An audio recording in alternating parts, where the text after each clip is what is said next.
જય માતાજી મિત્રો। તો આજે ફરી એકવાર તમારા માટે એક મજેદાર વિડીયો લઈને આપણે પાછા આવી ગયા છીએ। તો આજે તમને આપણે ગુજરાતનું પ્રસિદ્ધ અને પવિત્ર ધામ જે આવેલું છે ભાવનગર જિલ્લામાં ઉમરાળા તાલુકામાં અને ગામ થોંડા, જ્યાં બિરાજમાન છે આપણે કરાળવાળા મેરડી માતાજી। અને તમને મેરડી માતાજીના દિવ્ય દર્શન આપણે કરાવવાના છીએ। અને અત્યારે હું અને મારો મિત્ર ઉત્સવ અને આપણે બીજો ઉત્સવ અમે ત્રણેય પહોંચી ગયા છીએ આપણે પરવાળાથી આગળ ખારાવાળા મેરડી માતાજીના મંદિરે। તો તમને આપણે રસ્તામાં એવું મને વિચાર આવ્યો કે મેરડી માતાજીનો વ્લોગ બનાવીએ છીએ, તો રસ્તામાં એક મેરડી માતાજીનું બીજું મંદિર આવે છે, ત્યાંના પણ તમને દર્શન કરાવી દઈએ।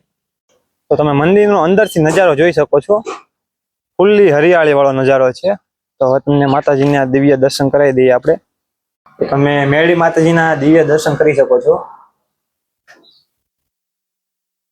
તમે જોઈ શકો છો અહીંયા બાળકો માટે જ છે, મોટા એ બેસવું નહીં એવું લખ્યું છે, છતાંય આપણા મિત્રો તમે જોઈ શકો છો છોકરાઓ જેમ રમે છે। અહીંયા પેલા જે આ ખારાવાળા મેરડી માતાજીનું મંદિર છે એ પેલા અહીંયા હતું, અને અત્યારે અહીંયા કામકાજ ચાલી રહ્યું છે મંદિરનું, તો થોડુંક આગળ લેવામાં આવ્યું છે। તો જ્યારે નવું મંદિર બની જાય ત્યારે આપણે અહીંનો ડિટેલિંગ વિડીયો લઈને તમારા માટે આવી જશું, અને બધું તમને અહીંનો ઇતિહાસ ને એવું બધું સમજાવશું એક વિડીયોમાં। તો મંદિરની અંદરનો નજારો તો એવો છે ને કે આમ આખો શાંતિ અનુભવાય એવો। અને તમે જોઈ શકો છો અહીંયા બાળકો માટે રમવા માટે ઘણી સુવિધા કરવામાં આવેલી છે। તો મિત્રો, તમે ભાવનગરથી રાજકોટ આવતા હોય તો ડાબી બાજુ, અને રાજકોટથી ભાવનગર જતા હોય તો જમણી બાજુ તમારે વળવાનું રહેશે।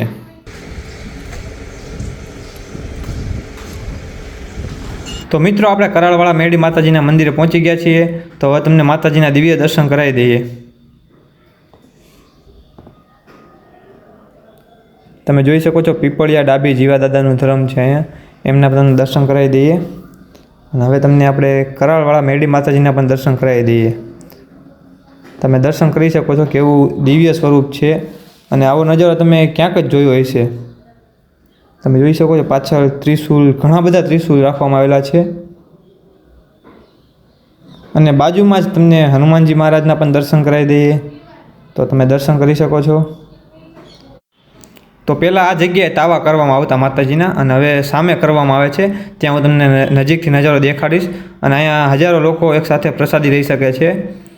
તો તમે જોઈ શકો છો જગ્યા, અહીંયા ઘણા બધા એકસાથે તાવા કરવામાં આવે છે। અમે પણ અહીંયા આવીએ છીએ, અને અહીંયા તમે વાસણ ધોઈને અહીંયા જગ્યા પણ તમે જો વાસણ રાખવાની સરસ મજાની એવી વ્યવસ્થા કરેલી છે।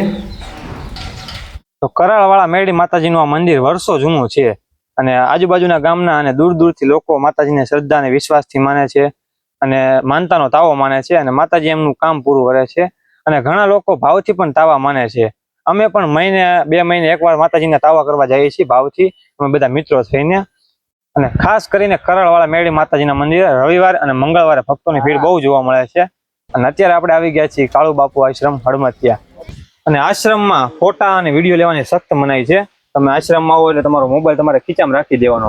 તમે કદાચ મોબાઈલ બહાર રાખીને તમે બીજું કાંઈ મોબાઈલમાં યુઝ કરતા હોય તો એ તમને મોબાઈલ ખીચામાં મુકાવી દેશે, એટલી અહીંયા સખ્ત મનાય છે।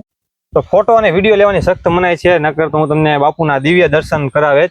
અને અહીંયા દર પૂનમે ભક્તો, હજારોની સંખ્યામાં ભક્તો આવે છે, અને 10 પૂનમે મેળો થાય છે એમ। તો બગીચામાં આપણને એક દાદા મળ્યા છે, તો એમની પાસેથી પણ થોડું કાળુ બાપુ વિશે જાણીએ। પછી એ બાપુ ત્યાં રહેતા, ત્યાં ભરવાડે ડામ દીધા, ભરવાડે ડામ દીધા એટલે ભરવાડને જાકારો કર્યો। અમારા ગામમાં જઈને કોઈ ભરવાડ ઉગડો નહીં। પછી અહીં આવ્યા તે અમારું ગામ કોળીનું હતું, આખું કોળી ડામ દીધા। એને કીધું તમારું સત્યા નાખ, અમારા ગામમાં તારે કોળીનું નામ નહીં। પછી અહીંથી ગયા ગંગાદેરી ગયા, ત્યાં ભોળાનાથની સ્થાપના કરી મુનિ બાપુ। એ મુનિ બાપુએ સ્થાપના કરી એટલે પૂજા કરવા હાટું પાલતાણા દરબારના બગીચામાં ફૂલ લેવા જાય। એમાં પાલતાણા દરબારના ચોકીદારોએ પકડી લીધા બાપુને, જેમ કે બાપુ આપણા બગીચાના ફૂલ ઉતારી જાય, બાપુને પકડી લીધા છે, તે કે લાવો અહીં। પછી લઈને પેટીમાં પૂર્યા ત્યાં, હવે કે જાઓ તમે ત્યાં કોણ પૂજા કરે જોઈ આવો। ત્યાંથી ઘોડા લઈને આવ્યા ત્યાં બાપુ પૂજા કરતા હતા. પછી ન્યાય ગયા પાછા, બાપુ કઈ ત્યાં પૂજા કરે. તાર કે ખોલો તાળો. તાળું ખોલ્યું, ત્યાં બાપુ ત્યાં માલિકા બેઠા. દરબાર જેવા ત્યાં ગઢ અત્યારે દરબાર ગઢ સણેલો છે ને મંદિર નહીં, પાલતાણા દરબારનું બનાવેલું બધું. લ્યો સંતો નથી કાંઈ. અને કાળુ બાપુ હાથી રહેતા, દાડિયું કરતા, પણ જે દાડીનું જે આવે એ બધું છોકરીઓને વેચી દેતા. બરાબર. પછી એના આત્માને એમ થયું કે હવે અહીંથી વી જવું છે. હતા ધારી ગયા ત્યાં પાડા પીરની સેવા કરી 12 વર્ષ એક ધારી. પછી જ્યારે શ્યામજી બાપુ હતા ધારવાળા, એની બાપુને કહેવતું છે ને ગમે આશ્રમ કોઈ અડમિતા આશ્રમ છે ને ત્યાં ઉયો હતા. એ કાળુ બાપુ અહીં આવ્યા ત્યારે એક માણિયા દાદા પૂજા કરતા અમારે. એ ખાઈને તરત હોઈ જાય પૂજા કરીને. તે કાળુ બાપુ એને શું કીધું કે ભાઈ આ છે ને આશ્રમ છે બાપા, તમે પૂંજારી કહેવાઓ એટલે તમારે બેહવું જોઈએ કે કોઈ 5 મહેમાન આવે લાવજે કાળું શા, કેટલા મહેમાન રોકાવાના છે તું રોટલા એટલા કરીએ, એવું બધું કરેલું.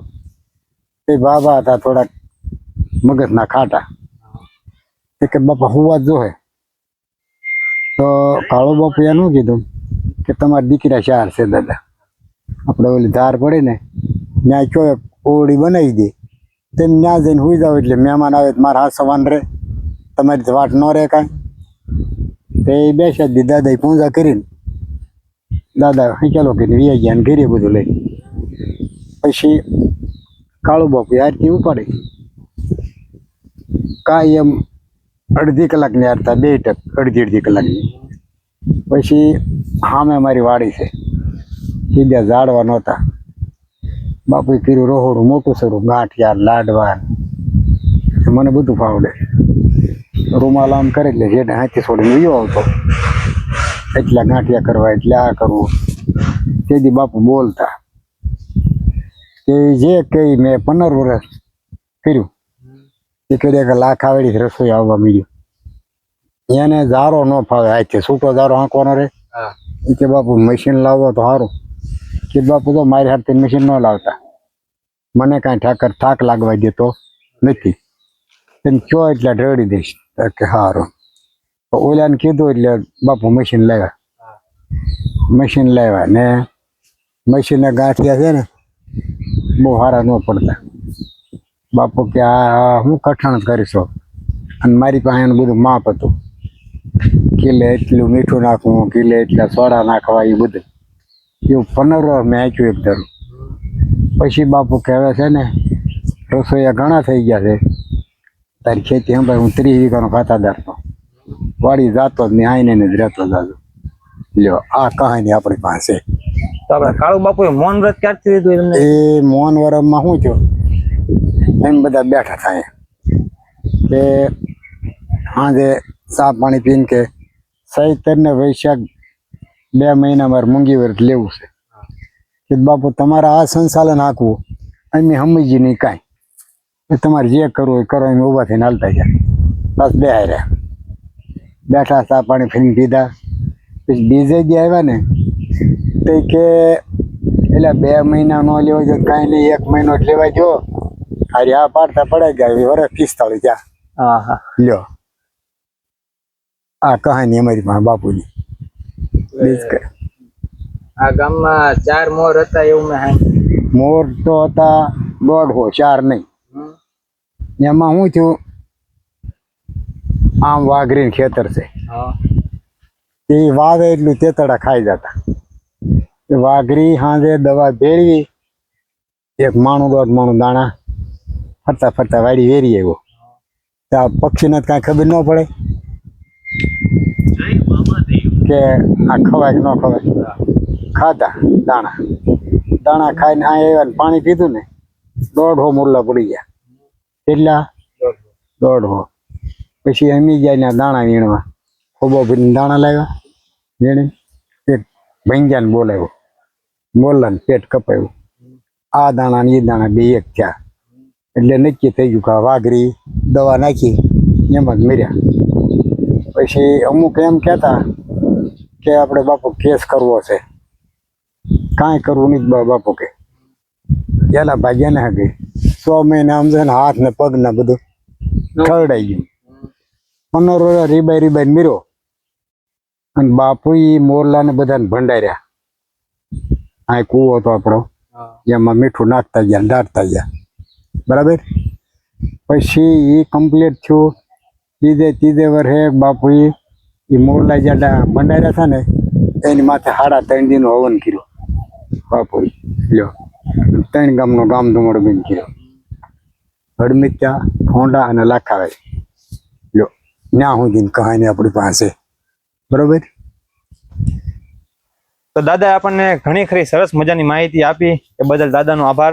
તો મિત્રો, તમને મારો આજનો વિડીયો કેવો લાગ્યો અને 3 અલગ અલગ ધાર્મિક સ્થળોના દર્શન કરીને તમને કેવો અનુભવ થયો કોમેન્ટમાં જરૂરથી જણાવજો. અને આવા જ મજેદાર વિડીયો અને ગુજરાતના તમામ નાના મોટા ધાર્મિક સ્થળોના દર્શન કરવા માટે અમારી ચેનલ કાઠિયાવાડી મેનને સબસ્ક્રાઇબ કરો. અને હવે પછીનો નેક્સ્ટ વિડીયો શેના ઉપર બનાવવામાં આવે એ પણ કોમેન્ટ કરીને જણાવજો. મળીએ નેક્સ્ટ મજેદાર વિડીયો સાથે. ત્યાં સુધી જય માતાજી.